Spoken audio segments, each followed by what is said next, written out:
ಎಲ್ಲಾ ಹಾನಿಯಿಂದ ಕೂದಲನ್ನು ರಕ್ಷಿಸುತ್ತೆ. ಬರೀ Amrut noni reach root premium hair oil. ನಟ ದರ್ಶನ್ ಅವರು ಮೇಲಿಂದ ಮೇಲೆ ಒಂದಷ್ಟು ಆರೋಪಗಳಿಗೆ ಸಿಲುಕಿಕೊಳ್ತಾ ಇರುವಂಥದ್ದು. ಅದಕ್ಕೆ ಪೂರಕ ಎಂಬಂತೆ ಕಳೆದ 2-3 ದಿನಗಳಿಂದಲೂ ಕೂಡ ಕೊಲೆ ಕೇಸ್ನಲ್ಲಿ ಸಿಲುಕಿಕೊಂಡಿರುವಂಥದ್ದು. ಇದೀಗ ದರ್ಶನ್ ಅವರಿಂದ ಒಂದಷ್ಟು ಅನ್ಯಾಯಕ್ಕೆ ಒಳಗಾದಂತಹ ವ್ಯಕ್ತಿಯು ಕೂಡ ಗಡಿ ಜಿಲ್ಲೆ ಚಾಮರಾಜನಗರದಲ್ಲಿ ಇರುವಂಥದ್ದು. ಮೈಸೂರು ಜಿಲ್ಲೆಯ ಟಿ ನರಸೀಪುರ ತಾಲೂಕಿನಲ್ಲಿರುವಂತಹ ತೂಗುದೀಪ ಫಾರ್ಮ್ ಹೌಸ್ ಏನಿದೆ, ಆ ಒಂದು ಫಾರ್ಮ್ ಹೌಸ್ ನಲ್ಲಿ ಕೆಲಸ ಮಾಡ್ತಿದ್ದಂತಹ ಕೂಲಿ ಕಾರ್ಮಿಕರಿಗೆ ಅವರಿಂದ ಅನ್ಯಾಯ ಆಗಿರುವಂಥದ್ದು. ಈ ಒಂದು ಕೂಲಿ ಕಾರ್ಮಿಕರಿಗೆ ಆಗಿರುವ ಅನ್ಯಾಯವೇನೋ ಎಂಬುದನ್ನ ಅವರ ಜೊತೆಗೆ ಕೇಳಿ ತಿಳ್ಕೊಳ್ಳೋಣ ಬನ್ನಿ. ಸರ್ ನಮಸ್ತೆ.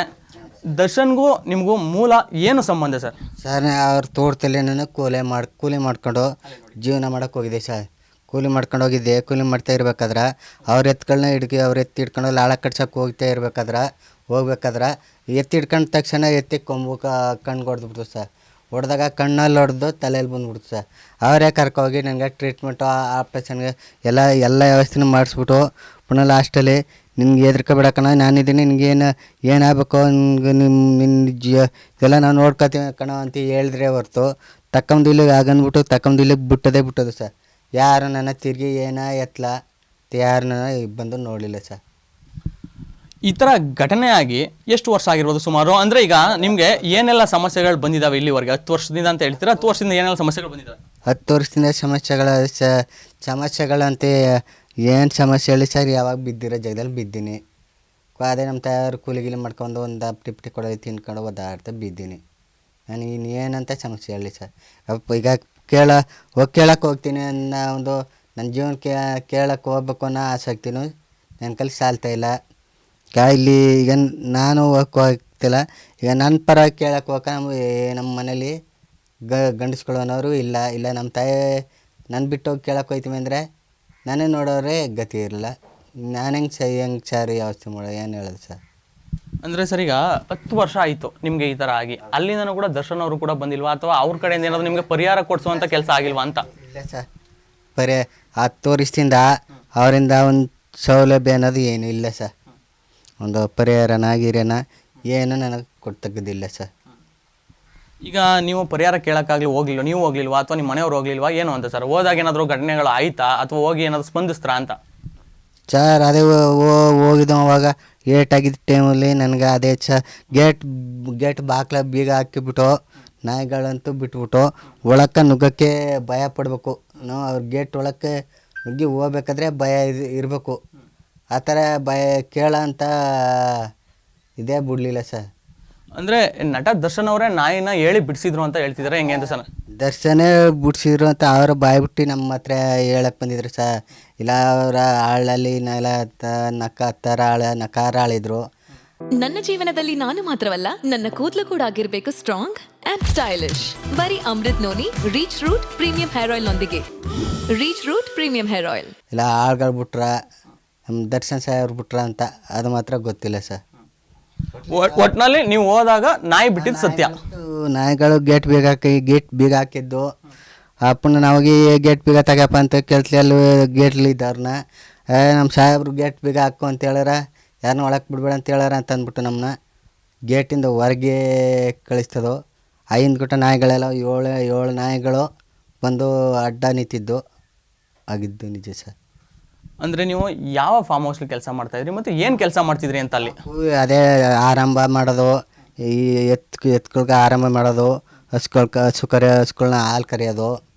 ಈಗ ಸರ್ ಎಲ್ಲ ಕೆಲಸ ಮಾಡ್ತೀವಿ ಸರ್. ಅಲ್ಲಿ ತಿಂಡಿ ಕೊಡೋದು, ಅವಕ್ಕೆ ಹಸುಗಳ್ಗೆ, ಕುದುರೆಗಳ್ಗೆ ತಿಂಡಿ ಕೊಡೋದು, ಅಲ್ಲಿರೋ ಪ್ರಾಣಿಗಳಿಗೆ ತಿಂಡಿ ಕೊಡೋದು, ಅವಕ್ಕೆಲ್ಲ ನೀರುಗಳೆಲ್ಲ ಕುಡಿಸೋದು ಎಲ್ಲ ಆರಂಭ ಮಾಡೋ. ಅವ್ರದ್ದೇ ಟ್ಯಾಕ್ಟ್ರ್ ಇತ್ತು, ಅವ್ರ ಟ್ಯಾಕ್ಟ್ರಲ್ಲೇ ಆರಂಭ ಮಾಡೋದು. ತೋಟನೆಲ್ಲವೇ ಬಿದ್ದ ಕಾಯಿಗಳು ಗೋಲ್ಮಗಳೆಲ್ಲ ಬಿದ್ದಿದ್ದೆಲ್ಲ ಎತ್ತಿಲ್ಲ ಆಟ ಹಾಕೋದು. ಅದೇ ದರ್ಶನ್ ಫಾರ್ಮ್ ಹೌಸ್ಲಿ ಹಳ ಕೆಂಪನಹುಂಡಿ ಹತ್ರ ಇದೆ ಸರ್ ಅವರ ಫಾರ್ಮ್ ಹೌಸು. ಟಿ ನರಸೀಪುರದ ಅಲ್ಲಿ ಹಳ ಕೆಂಪನಹುಂಡಿ ಅಂತ ಇದೆ, ಅದರ ಹತ್ತಿರದಲ್ಲಿ ಇರೋದಲ್ಲಿ ಟಿ ನರಸೀಪುರ ಅಲ್ಲಿ ಸರ್. ಈಗ ನನಗೆ ಆ ಡೇಟು ಈಗ ಅಷ್ಟಿಂದ ಇದ್ದಾಗ ಅವರು ಹಾಸ್ಪಿಟ್ಲಿಗೆ ಕರ್ಕೋಗಿ ಸೇರಿಸಿ ಎಲ್ಲ ಹೆದರ್ಕೋಬೇಡ, ಏನಾಗಲ್ಲ, ನಾನಿದ್ದೀನಿ, ನಿನಗೆಲ್ಲ ಸರಿ ಮಾಡ್ಕೊಡ್ತೀವಿ ಹೇಳಿದ್ರೆ ಹೊರ್ತು ತಂದು ಇಲ್ಲಿ ತಗೊಂಡು ಬಿಡೋವರೆಗಂಟಾಗಂದ್ರೆ ಹೊರ್ತು ಪುನಃ ಇನ್ನೂ ಯಾರು ಇಲ್ಲದಾಗರು ಸರ್. ಅಂದ್ರೆ ದರ್ಶನ್ ಅವರು ಮೊದಲಿಂದಲೂ ಕೂಡ ಅದೇ ರೀತಿ ಮನಸ್ಥಿತಿಲಿ ಇದ್ರ ಅಂತ, ಅಂದ್ರೆ ಯಾರಿಗಾದ್ರೂ ತೊಂದರೆ ಮಾಡೋ ಅಂಥದ್ದಾಗಿರ್ಬೋದು, ಇನ್ನೇನೋ ಮಾಡೋದಂತಾಗಿರ್ಬೋದು, ಅಥವಾ ಒಳ್ಳೆ ರೀತಿ ಬಿಹೇವ್ ಮಾಡ್ತಿದ್ರೆ ಹೆಂಗೆ ಏನೋ ನಿಮ್ಮ ಇದ್ದಂಥ ಕೂಲಿ ಕಾರ್ಮಿಕರ ಜೊತೆ? ಕೂಲಿ ಕಾರ್ಮಿಕರ ಜೊತೆ ನಮ್ಮ ಜೊತೆ ಸಹ ಕೆಟ್ಟಾಗಿದ್ರು ಅಂತ ಅದನ್ನೆಲ್ಲ ಕೆಟ್ಟಾಗಿದ್ರು ಅಂತ ಹೇಳ್ಬೋದು. ಅಲ್ಲಿ ಕೆಟ್ಟಾಗಿರಲಿಲ್ಲ ಸಹ. ಅಲ್ಲಿ ಅವ್ರ ತೋಟದಲ್ಲೇ ನಾನು ಇರಬೇಕಾದ್ರೆ ಕೆಟ್ಟಾಗಿದ್ದ ಅಂತೂ ಇರಲಿಲ್ಲ. ಅವರು ಊಟ ತಿಂಡಿ ಸಾಮಾನು ತಿಂಗಳಿಗೆ ಸಾಮಾನು ಮನೆಯೆಲ್ಲ ಅವರೇ ತಿಂಗ ತರ್ದು ಕೊಡ್ತಿರೋ. ಹುಡುಗರುಗಳಿಗೆ 8 ಹುಡುಗರಿಗೆ ಅಡುಗೆ ಗಿಡ್ಗೆ ಎಲ್ಲ ನಾವೇ ಮಾಡ್ಕೊಡ್ತೀವಿ. ನಾವೇ ಫ್ಯಾಮಿಲಿಯಲ್ಲಿದ್ದು ಅಡುಗೆ ಗಿಡ ಎಲ್ಲ ಮಾಡ್ಕೊಡ್ತಿದ್ದೋ. ಅವರು ನಮ್ಗೆ ಬಟಾಬರಿ ಎಲ್ಲ ತೆಗೆದುಕೊಡ್ತಿರೋ ಆಗ ಆ ಟೈಮಲ್ಲಿ. ಹಾಗಂದ್ಬಿಟ್ಟು ಈಗ ಏಟಾದ್ಮೇಲೆ ನಮ್ಗೆ ಯಾವುದೂ ಇಲ್ಲದಾಗ ಆಗೋಯ್ತು. ಈಗ ಏಟಾದ ತಕ್ಷಣ ಇಲ್ಲಿಗೆ ಬಿಟ್ಟೋದು ಹಾಸ್ಪಿಟ್ಲಿಗೆ ತೋರಿಸ್ಬಿಟ್ಟು ಹಾಸ್ಪಿಟ್ಲ ಟ್ರೀಟ್ಮೆಂಟ್ ಮಾಡಿಬಿಟ್ಟು ಇಲ್ಲಿಗೆ ಸೇರಿಸ್ದೆ ಬಿಟ್ಟೋದು. ಪುನಃ ನನ್ನ ಎತ್ತಲ ಅಂತ ಯಾರೂ ನೋಡೋಕ್ಕೂ ಬರಲಿಲ್ಲ. ಈಗ 10 ವರ್ಷದಿಂದನೂ ಕೂಡ ನಿಮ್ಮ ಸ್ಥಿತಿ ಇದೇ ರೀತಿ ಇದೆಯಾ ಅಂತ? ಬಿದ್ದೀನಿ ಸರ್. ಈ ಕಟ್ಲು ಬಿಟ್ಟು ಮ್ಯಾಕೆ ಎದ್ದೋಗೋಕ್ಕಾಗಲ್ಲ, ಏನೂ ಮಾಡ್ಕೊಳಕ್ಕಾಯ್ತಲ್ಲ ಸರ್. 10 ವರ್ಷ ಸರ್. ಒಂದು ಟ್ಯಾಬ್ಲೆಟ್ ತಗೊಂಡು ಹುಷಾರು ತಪ್ಪು ಒಂದು ಟ್ಯಾಬ್ಲೆಟ್ ತಗೊಂಡು ತಗೊಳಕ್ಕೆ ಆಸಕ್ತಿ ಇಲ್ಲ ನೋಡಿ ಸರ್. ದಿನಕ್ಕೆ ನಮ್ಗೆ ಮಿನಿಮಮ್ ಒಂದು 2,000 ರೂಪಾಯಿ ಖರ್ಚು ಬೀಳಿಸ್ತೇವೆ ಎಲ್ಲ ನಮ್ಮ ವ್ಯವಹಾರಕ್ಕೆ. 2,000 ರೂಪಾಯಿ ಬೇಕು ಸರ್ ಡೈಲಿ. ಈ ಫಾರ್ಮ್ ಹೌಸಲ್ಲಿ ಇದ್ದಾಗ ಏನೇನೆಲ್ಲ ಏಟಾಯಿತು ನಿಮಗೆ ಅಂತ? ಏನೇನೆಲ್ಲ ಏಟಾಯಿತು ಅಂದರೆ ಸರ್, ಲಾಳ ಕಟ್ಸು ಅಂತ ಹೇಳ್ಬಿಟ್ಟವ್ರು ಸರ್ ದರ್ಶನ್ ಸಾಹೇಬ್ರಿಗೆ.